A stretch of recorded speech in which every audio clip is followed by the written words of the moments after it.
Terus kita lihat satu-satu sekarang fitrahnya. Ada teori fatalistik. Kalau di kita dikenal dengan Jabariyah. Jadi manusia itu sampai detail paling kecil kehidupannya sudah ditetapkan oleh Allah. Itu perspektif fatalisme. Orang itu baik apa jahat itu takdir. Kamu termasuk ashabul yamin apa ashabus simal, itu sudah ada labelnya. Ini pandangan Jabariyah. Yang ditakdirkan masuk neraka pada akhirnya tetap akan masuk neraka.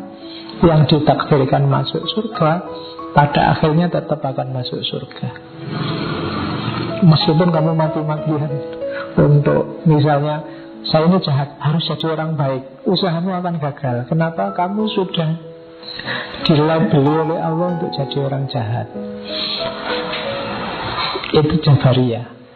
Jadi kita ini hanya kayak wayang. Jadi wayang itu kan tergantung dalangnya. Jadi kalau dalangnya mau, ya mungkin misalnya harusnya ceritanya yang kalah itu Kurawa, yang menang Pandawa, diwalik lah yang aku dalangnya. Kurawa menang lah, ini ceritanya itu kuaco. Itu dalang puasa begitu. Allah punya prerogatif 100% pada manusia. Ini cara pandang Jabariyah, fatalistik. Fitrahnya manusia apa? Tidak ada fitrah-fitrahan. Semuanya ditentukan oleh Allah. Kalian malam ini hadir di sini, itu ya sudah ada nasnya, sudah tertulis detail. Dapat minum apa enggak juga sudah ada. Ya, jadi perspektif Jabariyah. Ada yang punya pandangan semacam ini. Oke, sering saya ditanya yang gini ini, Pak, hidup itu kan memang semuanya diatur oleh Allah, tapi ada pandangan sebelah yang bilang manusia itu bebas, kebebasan manusia dan takdir. Itu kan sering sekali ditanyakan. Itu sebenarnya perdebatan para ulama besar zaman dulu, Jabariyah, Qadariyah, sampai hari ini. Jawabannya seperti apa? Bisa diulang rekaman-rekaman tentang Abu Hasan Asy'ari, kebebasan, ada sudah banyak sekali teori. Kalau saya ulang-ulang nanti yang mendengarkan bosan. Jadi tapi ada perspektif fitrah semacam ini. Jadi fitrah itu tidak ada, yang ada ya semuanya sudah ditentukan oleh Allah. Terus ada perspektif behaviorisme. Jadi behaviorisme itu pandangan kayak tadi ya, kullu mauludin yuladu alal fitrah. Jadi manusia itu pada awalnya saat dia lahir itu kosong. Mungkin teman-teman yang belajar filsafat sering dengar filosof John Locke dengan tabula rasanya. Jadi manusia itu kosongan begitu lahir. Dia nanti jadi apa, isinya apa, nasibnya baik atau buruk, ya tergantung dialektikanya dengan lingkungan sekelilingnya. Jadi mukmin atau kafir, ya tergantung nanti perjuangan dan kisah hidupnya. Jadi ini namanya pandangan behaviorisme. Kamu jadi orang baik atau jadi orang buruk, itu ya nanti tergantung sejarah hidupmu. Kamu dapat pengaruh apa, dan bisa berubah-ubah tergantung inputnya. Mungkin dulu kamu anak soleh, tapi sekarang sudah hanya tinggal setengah soleh. Terus nanti lama-lama jadi seperempat soleh, bisa begitu. Tergantung dialektik kamu dengan lingkungan sekelilingmu. Dulu temennya santri-santri, sekarang koncone preman-preman. Mungkin besok kalian bisa berubah-ubah. Jadi dirimu itu kosong sebenarnya. Nanti terbentuk seperti apa tergantung dialektikamu dengan lingkungan sekelilingmu. Yang sering dengerin ngaji filsafat, mungkin saya pikirannya rotuh ke filsafat-safatan. Sidik-sidik ngomong filsafat, ya kan, merasa harus ngerti filsafat. Kalau ada orang ngomong filsafat, alah kecil. Ada yang begitu. Kenapa? Yang dibaca itu. Jadi tergantung yang kamu masukkan apa dalam dirimu. Itulah nanti yang membentukmu. Jadi tidak ada pakem awalnya, tidak ada defaultnya.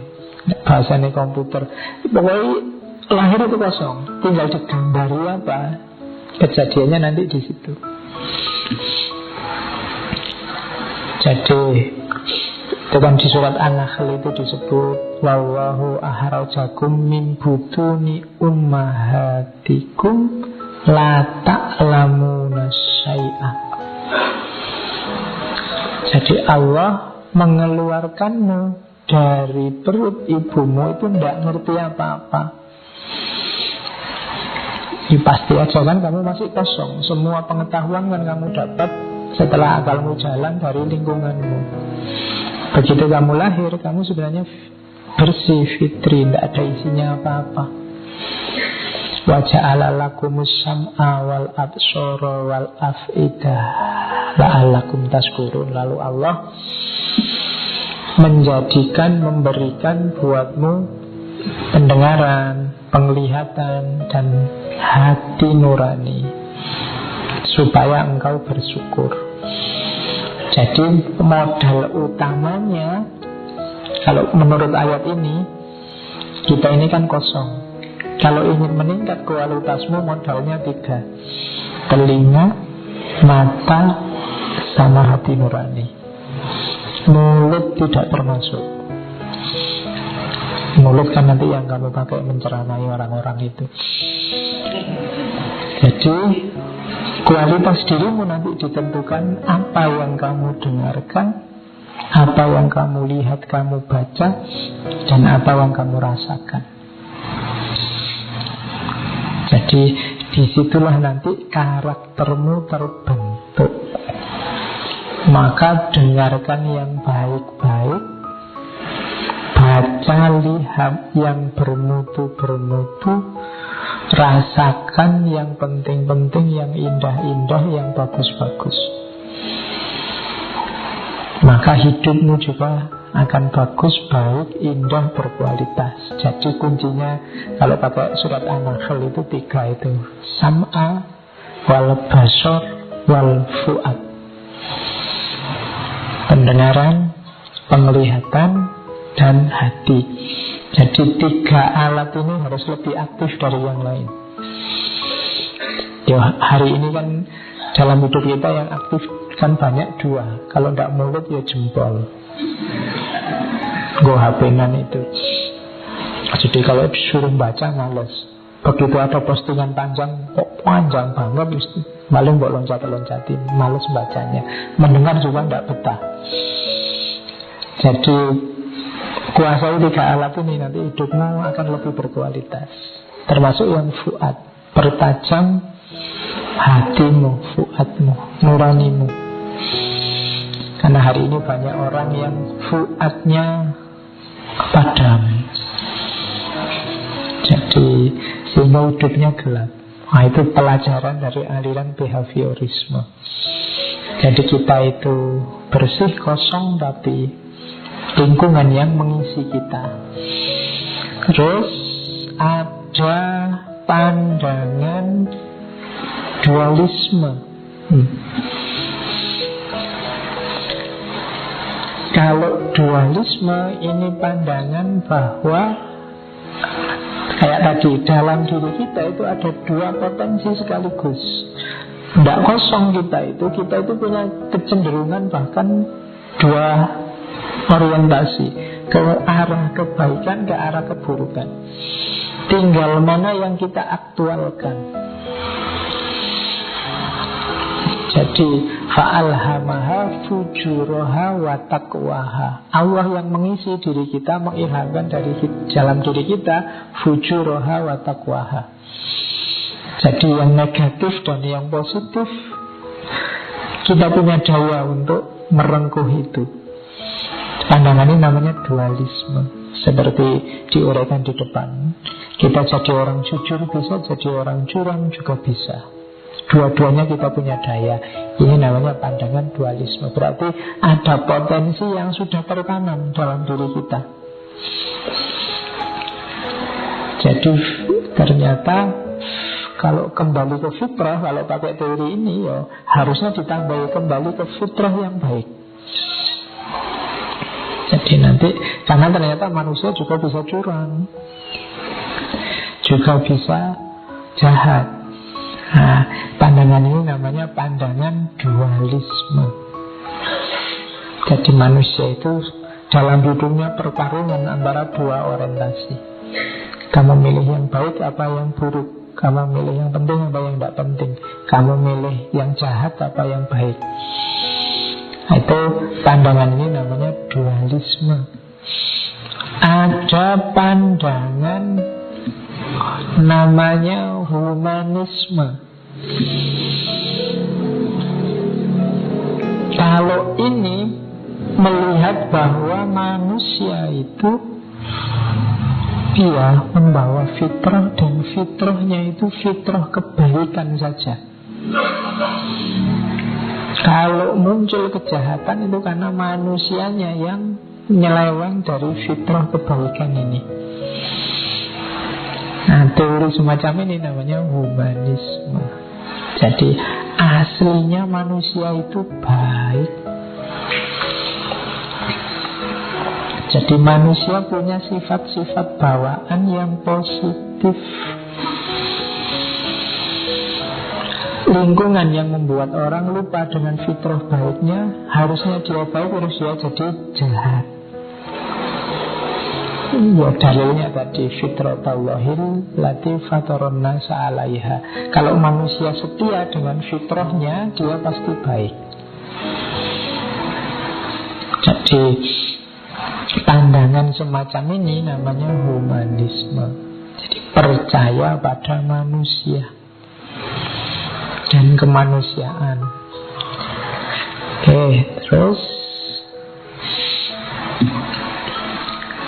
kalau ini psikoanalisis. Psikoanalisis itu banyak lebih melihat bahwa manusia itu, kalau tadi kan lingkungannya yang menentukan, kalau di psikoanalisis tidak. Dorongan dalam dirinya yang menentukan. Tingkah laku kita, baik buruknya kita, itu dorongan dari insting. Insting itu nanti timbunan pengalaman yang mempengaruhi psikologis kita. Jadi manusia itu ternyata disetir oleh unsur psikisnya. Baik atau buruknya disetir oleh dorongan dari dalam. Kalau tadi kan manusia itu bersih dipengaruhi luar. Kalau ini kebalikannya, manusia itu dipengaruhi dorongan dari dalam dirinya. Jadi kebalikannya, perspektifnya namanya psikoanalisis.